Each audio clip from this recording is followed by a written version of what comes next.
basic 1-2 step like Sierra. And some shit like that, the government is now trying to take and twist into, Big U was on the phone planning a robbery.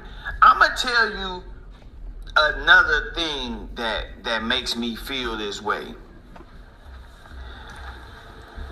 They say that this was between Blanton and Henley. This phone call was between Blanton and Henley. This is an overt act in furtherance of the racketeering. I want to show y'all something. If you look through the entire indictment, what you see on your screen right here is count 1. This is the racketeering count.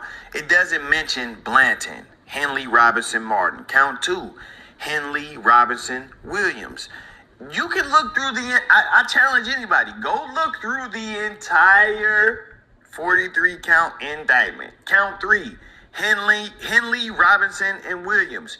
The only count that you will see Blanton on is count 40.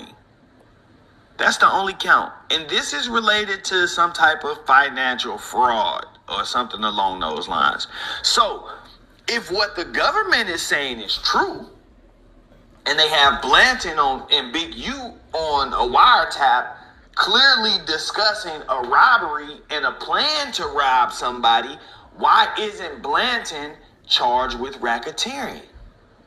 Why isn't he charged with conspiring to commit a Hobbs Act robbery? This is, in fact, another example of what Big U's lawyer was talking about when he was mentioning the whole situation in overt act number 76 with Big U and WACK at the arena and don't do it, Eugene, draws, Eugene Henley. That's cop activity right there. Y'all know they say whenever it's beef and a nigga get to screaming and yelling, he want attention. Imagine somebody screaming and yelling at the top of their lungs and saying your whole government name, Eugene Henley. But not only that, he takes that same case and that same situation and he talks about it on No Jumper, and that's what Big U's being charged with as far as him being charged with assault on WACK100.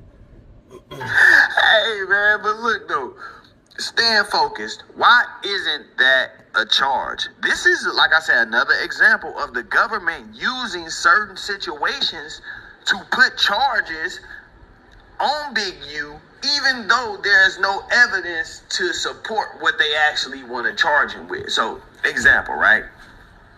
They want to charge him with robbery, but they don't have the necessary evidence. All they really got on that nigga for real, stealing that money from the government through the PPP and the EDD stuff.